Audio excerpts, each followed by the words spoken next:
다윗의 위기 극복 방법이라고 하는 제목으로 하나님의 말씀 선포하겠습니다.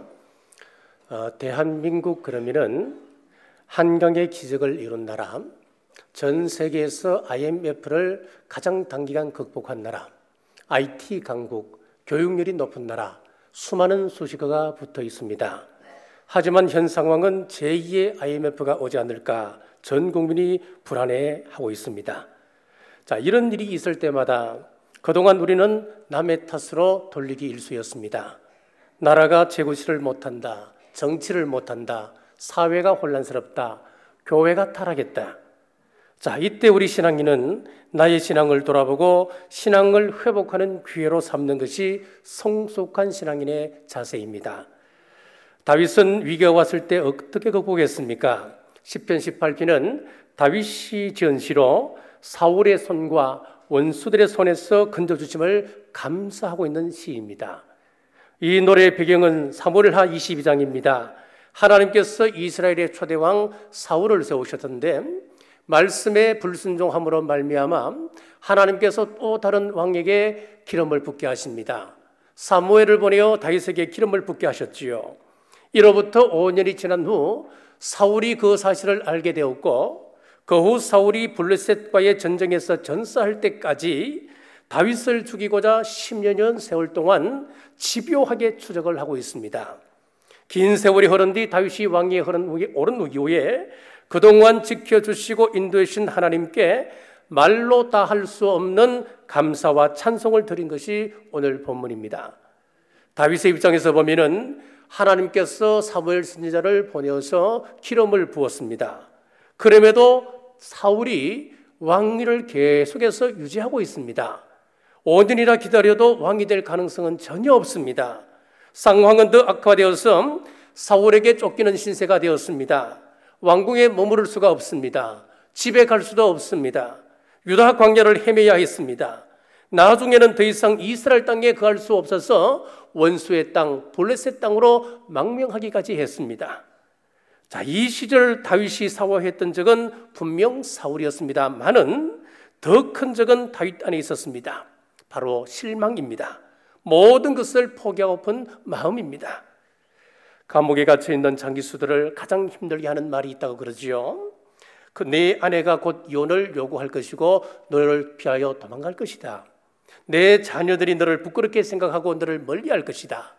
앞으로 무슨 희망이 있어? 더 나빠질 거야. 이제 포기하지. 라고 하는 말이 절망의 말에 스스로 갇혀버리고 만다고 하는 것입니다. 다윗은 얼마든지 마음의 감옥을 만들 수 있는 사람이었습니다. 그 마음의 감옥에서 절망하며 인생을 포기할 수 있었던 사람이었습니다. 그런데 그는 마음의 감옥을 부수고 위기를 극복했습니다. 그 방법을 함께 찾아보겠습니다. 첫째, 다윗은 하나님께 사랑의 고백을 하였습니다. 1절 말씀입니다. 나의 힘이신 여호와여, 내가 주를 사랑하나이다. 이 본문은 구약에서 매우 중요한 구절입니다. 구약에서 하나님을 사랑합니다 라고 고백했던 구체적인 말씀은 여기가 유일합니다. 물론 구약에서 하나님 사랑에 대한 말씀이 여러 곳에 있습니다. 신명기 6장 5절에 쉐마의 말씀이 나오는데 그 말씀에 보면 너는 마음을 다하고 성품을 다하고 힘을 다하여 내 하나님 여호와를 사랑하라. 여기도 사랑이 나오는데 여기는 내가 사랑합니다라고 하는 고백이 아니라 사랑하라고 하는 명령의 말씀입니다. 그러므로 본문의 고백은 다윗의 아주 특별한 신앙을 엿볼 수 있는 구절입니다. 이 사랑의 고백이 다윗으로 하여금 마음의 감옥을 부수고 나올 수 있는 힘이 되었던 것입니다. 요한복음 21장에 보면 부활하신 우리 주님께서 베드로를 만나 사명을 맡기는 장면이 나오고 있습니다. 주님께서 베드로에게 내 양을 먹이라. 앞으로 내 팔을 벌리리니 남이 내게 띠띠우고 원치 않는 곳으로 이끌어가리라 라고 하면서 베드로가 순교당할 것을 예언적으로 말씀하고 있습니다. 이 장면에서 우리 주님께서 베드로에게 하시는 말씀이 있습니다. 네가 나를 사랑하느냐? 주님께 대한 사랑을 고백하라고 하는 것입니다. 왜 그랬을까요? 주님을 사랑한다는 고백이 사명을 감당할 힘이 되기 때문에 그렇습니다. 이 고백이 힘이 되어 베드로는 십자가에 거꾸로 매달려 죽었습니다. 스데반은 이것이 능력이 되어서 돌에 맞아도 웃으며 순교할 수 있었습니다.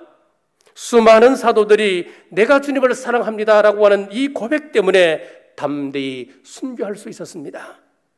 자기 힘으로 그런 것 아닙니다. 주님을 사랑했더니 성령님께서 힘을 주셨습니다. 베드로를 비롯한 사도들이 처음 모습은 어떠했습니까? 비겁한 사람들이었습니다. 겁쟁이들이었습니다. 예수님을 부인했던 사람들입니다. 예수님을 떠나 도망갔던 사람들이었습니다. 그러나 성령님께서 오시고 역사하심으로 말미암아 180도 다른 삶을 살아가지 않습니까?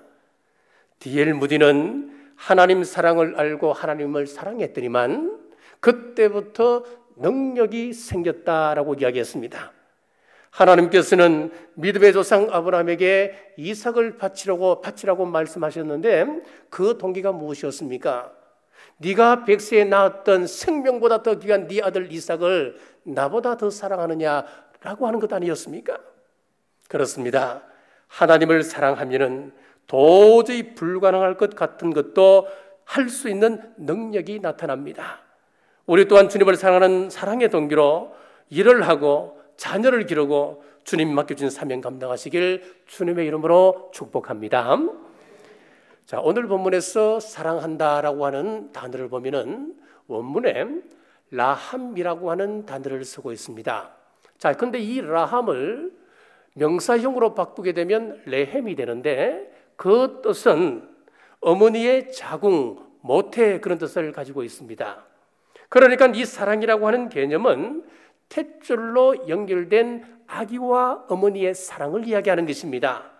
다윗은 지금 마치 어머니가 태 속의 아기를 자기 생명보다 더 귀하게 여기고 사랑하는 것처럼 하나님께서 자기를 사랑한다고 하는 그 사실을 뼈저리게 깨닫고 있었습니다. 그리고 그 사랑에 감복하여서 나의 힘이신 여호와여 내가 주를 사랑하나이다. 자기도 하나님을 사랑한다고 고백하고 있는 것입니다. 미국의 행동과학자 볼비라고 하는 사람은 이런 말을 했습니다. 사람은 사랑에 빠졌을 때에 사랑하는 사람의 모습을 닮아간다. 그래서 음식도 같아지고 취향과 취미도 서로 같아진다라고 하는 동조 현상을 이야기했습니다. 그렇습니다. 우리가 하나님을 사랑하게 되면은 하나님께서 무엇을 기뻐하시는지 거기에 관심을 기울이게 됩니다. 우리가 하나님을 사랑하게 되면은 하나님께서 무엇을 싫어하는지 우리는 알고 있습니다. 알게 됩니다. 우리 하나님이 제일 기뻐하시는 것이 무엇입니까? 예배입니다. 요한복음 4장 23절에 보면은 하나님께 참되게 예배하는 자들은 영과 진리로 예배할 때가 오나니 곧 이때라. 아버지께서는 자기에게 이렇게 예배하는 자들을 찾으시느니라. 예배하는 일에 최선을 다하는 것, 그것이 바로 우리가 하나님을 사랑하는 첫 번째 증거입니다. 사랑하는 여러분, 가정예배 잘 들으시는지요? 요즘 따라 조금씩 나태해지는 그런 생각이 듭니다. 여러분, 하나님께서 가장 사랑하는 것은 예배이기 때문에 매일 가정예배 최선을 다하는 여러분 되시길 주님의 이름으로 축복합니다. 우리가 하나님을 사랑하면 하나님께서 싫어하는 것도 깨닫게 된다 그랬지요. 출애굽기 20장 5절 말씀에 보면은 하나님 여호와는 질투하는 하나님인저 그랬습니다. 원래 이 질투라고 하는 의미는 이런 것입니다. 독점적인 사랑을 한다 그런 뜻이에요.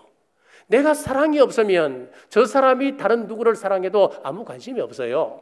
내가 사랑하기 때문에 저 사람이 나 외에 다른 사람을 사랑한다면 질투가 생기지 않습니까? 이렇게 독점적인 사랑을 한다 그런 뜻이 질투예요. 우리를 향한 하나님의 사랑이 이와 같다는 말씀입니다. 하나님은 당신의 자녀가 우상 숭배에 빠지는 것 싫어하십니다. 질투하십니다. 우리가 하나님만을 사랑하길 원하십니다.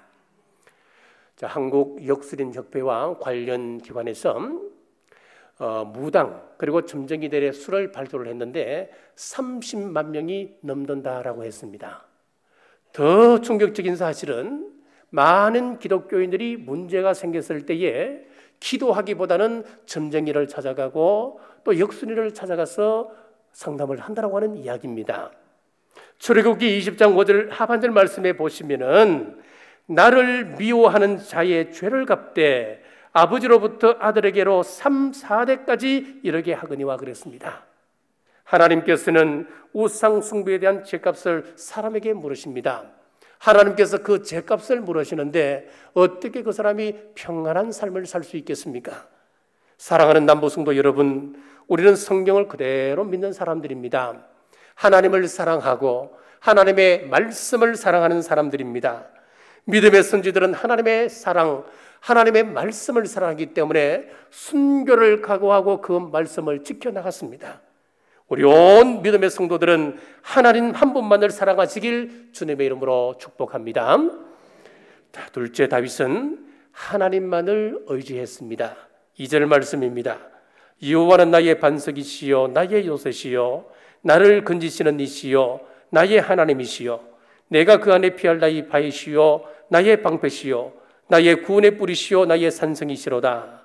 다윗은 여호와를 반석, 요새, 방패, 구원의 뿔, 산성 등으로 하나님을 묘사하고 있습니다. 여기서 이 반석을 살펴보면은 히브리 원문에 보니까 셀라 이렇게 되어 있어요. 이 셀라라고 하는 것은 낭떠러지 같은 높은 절벽을 말합니다. 사무엘하 24장에 보시면은 다윗이 사울을 피하여 절벽에 있는 동굴에 숨게 되는데 하나님께서 이 셀라, 이 반석을 예배해 주셨기 때문에 내가 이곳에 피할 수 있었고 나의 생명을 지금 부지할 수 있었다. 그렇게 고백하고 있습니다. 사랑하는 여러분, 하나님께서 우리를 시시각각으로 돌봐주시지만은 다윗처럼 이런 고백을 올리고 있는지요? 돌아보니까 모든 것이 하나님의 은혜였지 않습니까? 오늘 찬양대의 찬양이 하나님의 은혜입니다. 예수님의 은혜로 지금까지 살아있다는 거예요. 지금까지 살아온 것이 기적 아닙니까? 돌아보면 아찔한 순간들이 얼마나 많았습니까? 지난 경주 지진 때 한신의 아파트에서는 규야가 떨어져서 그 밑에 세워두었던 차량들이 파손이 되었습니다. 만약에 저나 여러분이 그 밑에 있었다면 여러분은 적사하는 것 아니겠습니까? 교통사고 경험은 없으십니까? 크고 작은 교통사고가 있었고 또 사고가 일어날 듯한 아찔한 순간들 여러분 왜 없었겠습니까? 저는 사고로 자동차가 2바퀴 돈 적이 있었습니다. 또 어릴 때 7살 때쯤에는 바닷가 그 방파제에 갔다가 아무도 없는 곳에서 빠져 죽을 뻔했던 익사했던 경험도 있습니다. 또 청년 때는 오토바이 사고로 거의 죽을 뻔했었습니다. 지금 생각해 보니까 하나님의 은혜 아닌 것이 없었어요. 힘든 수술을 하고 했습니다만은 지금까지 하나님의 은혜로 살아계신 분이 있습니다. 세상의 의술을 포기했습니다만은 하나님의 은혜입니다. 또 어떤 사람은 찰떡을 먹다가 기도가 막혀 죽기도 하지 않습니까? 자, 이렇게 보면 지금 이 자리에 여러분이 앉아서 예배할 수 있다고 하는 것은 기적입니다. 이것 깨닫는 것이 은혜입니다. 아무리 하나님께서 사인을 줘도 깨닫지 못하면 내게 유익이 없는 것입니다. 사랑하는 여러분, 하나님의 은혜로 지금껏 살아옴을 고백하시고 이 하나님을 철저히 의지하시길 주님의 이름으로 축복합니다. 자, 2절 말씀을 주의 깊게 한번 보십시오. 여기 보면은 나의라고 하는 말입니다. 주목해 볼 필요가 있는데 반석도 나의 반석, 요새도 나의 요새, 방패도 나의 방패, 산성도 나의 방패, 하나님도 나의 하나님입니다. 하나님을 철저히 의지하라고 하는 말씀이었습니다. 사무엘상 17장 37절에 보면 여호와께서 나를 사자의 발톱과 곰의 발톱에서 건져내셨은즉 나를 이 블레셋 사람의 손에서도 건져내시리이다. 지금 다윗이 힘 있는 사람입니까? 아니지 않습니까? 겨우 목동이었습니다. 그랬던 사람이 골리앗 앞에서 하나님 앞에 고백하기를 하나님께서 지금까지 나를 인도해 오셨고 생명을 연장시켜 주셨습니다. 지금 이 블레셋 사람의 손에서도 객관적으로 보면 불가능한 싸움이지만 하나님께서 승리해 주실 줄 믿습니다. 하나님을 의지하는 말씀이에요. 시편 33편 16절에 보면 많은 군대라도 구원을 얻을 왕이 없으며 용사가 힘이 세워도 스스로 구원하지 못하는도다. 사람들은 추구하는 것이 각각 다릅니다. 군사의 수를 자랑하고 핵을 자랑하고 무기를 자랑합니다. 그런데 오늘 말씀해 보니까 아무리 힘이 세워도 스스로 구원하지 못한다. 하나님을 의지하라, 그 말씀입니다. 이사야 31장 1절 도움을 구하러 애굽으로 내려가는 자들은 화 있을진저 그들의 발을 의지하며 그들의 말을 의지하며 병거의 마름과 마병의 심히 강함을 의지하고 이스라엘의 거룩하신 이를 앙부하지 아니하며 여호와를 구하지 아니하나니. 지금 이스라엘의 큰 어려움이 닥쳤습니다. 외적이 쳐들어왔습니다. 당시 최강국이라고 있는 애굽에 사신을 보내어 도움을 요청하는데, 지금 하나님이 말씀하시는 것은 왜 하나님을 앙부하지 않느냐, 하나님을 의지하지 않느냐, 하나님께서 그들보다 못하신 분이냐, 그 이야기를 하고 있는 거예요. 시편 20편 7절 말씀입니다. 어떤 사람은 병거, 어떤 사람은 말을 의지하나 우리는 여호와 우리 하나님의 이름을 자랑하리로다. 사람마다 의지하는 것이 다르다는 거예요. 어떤 사람은 군사를, 어떤 사람은 말을, 어떤 사람은 무기를, 또 나라도 각각 다르다는 거예요. 어떤 나라는 우리가 이것을 추구하고 있지만은 어떤 나라들은 우리가 반대적인 어떤 것을 추구할 수 있다고 하는 거예요. 하지만 말을 의지하고 병거와 수많은 군사보다도 살아계신 하나님을 의지하고 그 손을 잡는 자가 힘을 누릴 수 있다, 그 이야기예요. 유대인을 보십시오. 세계에서 가장 연약한 민족 아니었습니까? 그런데 세계에서 가장 강한 민족입니다. 가장 강한 국가가 되었습니다. 세계는 미국이 움직이고 미국을 움직이는 것은 유대인이라 그랬습니다. 전능하신 야훼 하나님의 말씀을 믿는 믿음 하나로 그 민족이 복을 누리는 것입니다. 말씀을 지켜라 그러면 수천 대까지 하나님의 복이 임한다. 말씀을 어기면 3, 4대까지 하나님의 저주가 임한다. 하나님 말씀하셨으면 시대를 불문하고 변치 않습니다. 하나님의 약속은 반드시 지키시는 신실하신 하나님이십니다. 모세가 힘이 있었던 사람입니까? 모세는 힘이 없는 노인이었습니다. 그에게 군대적인 배경이 있었습니까? 아무것도 없었습니다. 하지만 바로는 세계를 지배하고는 초강대 국가였습니다. 거기에 지배자였습니다. 누가 이겼습니까? 하나님을 의지했던 모세가 이기는 것이었습니다. 다윗은 목동입니다. 골리앗은 군인이 가져야 할 모든 능력을 다 가졌던 장수였습니다. 하지만 나는 만군의 여호와의 이름으로 내게 나간다. 하나님을 철저히 의지하고 나갈 때에 그 골리앗을 무찌르는 겁니다. 하찮게 보이는 문지기 모르드게가 하나님을 철저히 의지할 때 최고 권력자 하만을 이겼습니다. 거대한 로마 제국과 당시 최고 권력을 가지고 있었던 대제사장 서기관들, 그 앞에 서신 우리 예수님, 연약한 예수님을 십자가에 못 박음으로 그들이 승리하는 것 같았습니다만은 아버지여 내 영혼을 부탁합니다. 철저히 하나님을 의지하고 나아갈 때에 부활하셨고 그들 앞에 승리자로 서시게 되었습니다. 이렇게 성경은 믿음이 이긴다고 하는 이야기로 가득 차 있습니다. 시편 18편 29절에 내가 주를 의지하고 적군을 향해 달리며 내 하나님을 의지하고 담을 뛰어넘나이다. 우리에게는 누구나에게나 이 담이 있습니다. 문제의 담을 가지고 있습니다. 사업의 담, 인간 관계의 담, 자녀 문제의 담, 부부의 담, 학업의 담, 직장의 담, 건강의 담을 가지고 있습니다. 우리 능력으로는 2m 담을 넘기 힘듭니다. 하지만 장대를 이용하면 장대 선수 같은 경우에는 5m를 훌쩍 뛰어넘지 않습니까? 마찬가지로 우리 앞에 어떤 장벽이 있어도 하나님을 철저히 의지했던 다윗처럼 하나님을 철저히 믿고 의지하셔서 문제를 뛰어넘는 우리 모두 되시길 주님의 이름으로 축복합니다. 세 번째, 다윗은 하나님께 부르짖었습니다. 6절 말씀입니다. 내가 환난 중에 여호와께 아뢰며 나의 하나님께 부르짖었더니 그가 나의 성전에서 내 소리를 들으시며 그의 앞에서 나의 부르짖음이 그의 귀에 들렸도다. 다윗은 환난을 당할 때마다 하나님께 기도했고 그때마다 하나님이 그의 기도를 들으시고 그 모든 문제를 해결할 수 있는 능력과 지혜를 주셨습니다. 그렇습니다. 우리가 문제 앞에서 기도해야 할 이유가 바로 여기에 있습니다.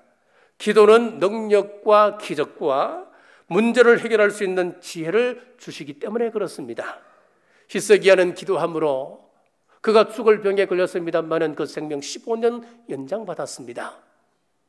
감옥에 바쳤던 바울과 실라가 기도함으로 말미암아 착고가 풀어지고 감옥에서 구출받았습니다.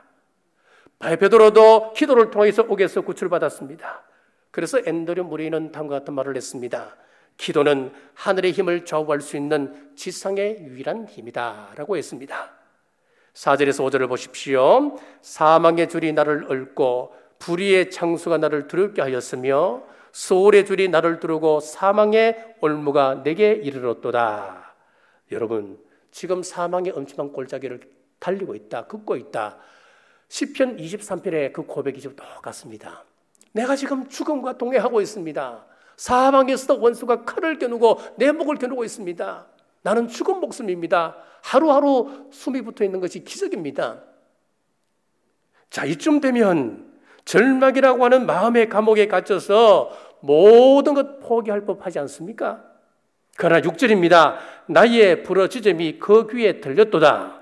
다윗은 하나님께서 자기의 기도를 듣고 계심을 확신하였습니다.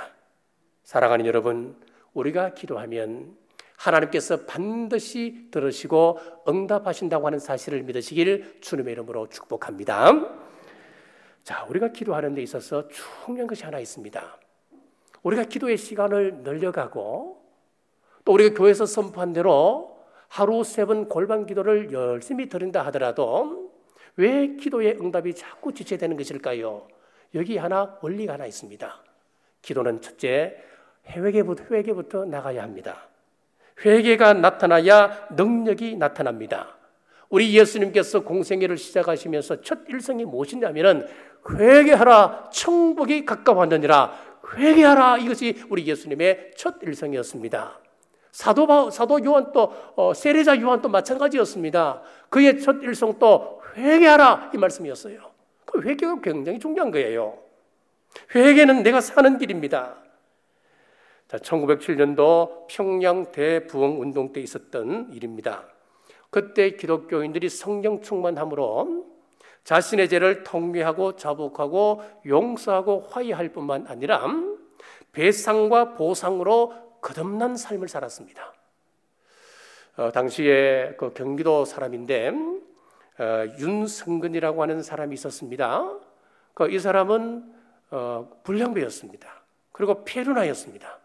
그런데 이 사람이 부흥회에 참석한 이후에 회개하고 새 사람이 되었었는데 말씀을 듣고 자기에게 자꾸 부딪혀오는 말씀이 무엇이냐면은 그때부터 20년 전에 이분이 돈을 찍어 발행을 하는 주전소에서 근무를 했다는 거예요. 그런데 주전소에서 근무를 하다가 어느 해인가 그 직원 하나가 잘못 실수하여서 그 월급의 딱 2배를 주더라는 겁니다. 그런데 말씀을 듣고 깨닫고 보니까 이것은 국가에 대한 국고 횡령이다. 자, 이렇게 이제 생각이 드는 거예요. 그래서 더 받았던 그 추가분의 월급을 가지고 주전소를 찾았습니다만은 이미 주전소는 없어졌고 대신에 탁지부를 찾아가서 그 추가분의 월급을 다시 되돌려 줬답니다. 그랬더니 탁지부의 직원이 양심전이라고 하는 영성을 발급을 했다는 거예요. 양심전.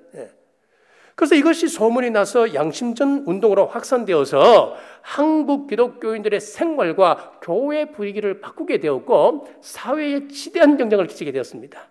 그래서 사람들은 기독교인, 저 사람은 예수 믿는 사람, 그러면은 전부 다 그 사람들을 믿게 되는 거예요. 이렇게 기도는 먼저 회개부터 시작되어야 하고 진정한 회개라고 하는 것은 뉘우치는 것에서 끝나는 것이 아니고 행동으로 옮기는 것입니다. 지금 이 민족의 위기 앞에서 이 땅의 성도들이 분열이 나서 기도에 힘쓸 때입니다. 우리 교회는 하루 3번 골반 기도를 합니다. 지금이야말로 여러분들 골반 기도를 강화해야 할 때입니다. 실천하지 못하시는 분들은 정말 이 나라를 생각하고 이 나라의 지도자를 생각하면서 여러분 기도해 주십시오. 나에게서 끄리낌이 있는 것이라면 1907년도 평양 대부흥운동 때처럼 통회 자복할 뿐만 아니라 구체적으로 용서를 구할 것은 구하고 갚을 것을 갚는 실천이 있을 때에 이 기도는 여러분을 살리고 우리 가정을 살리고 이 나라를 살릴 줄 믿으시길 주의 이름으로 축복합니다. 말씀의 결론입니다. 7절 말씀입니다. 이에 땅이 진동하고 산들의 터도 요동하였으니. 자, 우리 앞에 험산줄령이 가로막고 있습니까? 앞으로도 뒤로도 꽉꽉 막혀 길이 보이지 않는 절망적인 상황 가운데 들어있지 않습니까? 하나님께서 흔드시면 인간이 할 수 있는 일은 아무것도 없다는 거예요. 권력도 재물도 지식도 한순간입니다. 하나님이 붙드셔야 되는 거예요. 사랑하는 여러분, 위기 상황 속에서 다윗처럼 우리 주님께 진정한 사랑의 고백을 하십시오. 그리고 세상 어떤 것보다도 우리 하나님을 온전히 신뢰하십시오. 그리고 그 하나님께 간구하는 기도를 올리십시오. 그러면 약속의 말씀대로 회복시키시고 소원의 항구로 인도하시며 절망에 빠진 백성들에게 큰 평안을 부어주실 줄 믿으시길 주님의 이름으로 축복합니다. 기도하겠습니다. 오늘 말씀을 통하여 하나님의 사랑을 생각하고 고백하게 하심을 감사합니다. 다윗이 환난 가운데 승리할 수 있었던 것은 주님을 향한 신뢰와 기도임을 깨닫습니다. 지금 나라가 비상사태입니다. 이때 믿음의 성도들이 일어나 오직 예수님 신앙으로 무장하여서 주님께 사랑을 고백하고 주님만 철저히 신뢰하며 기도할 때 회복시키시는 하나님을 체험하는 우리 모두 되게 하여 주옵소서. 평안케 하시고 회복시키시는 하나님을 온 백성이 만날 기회로 삼게 하여 주옵소서. 다시 오실 예수님 이름으로 간절히 기도드리옵나이다.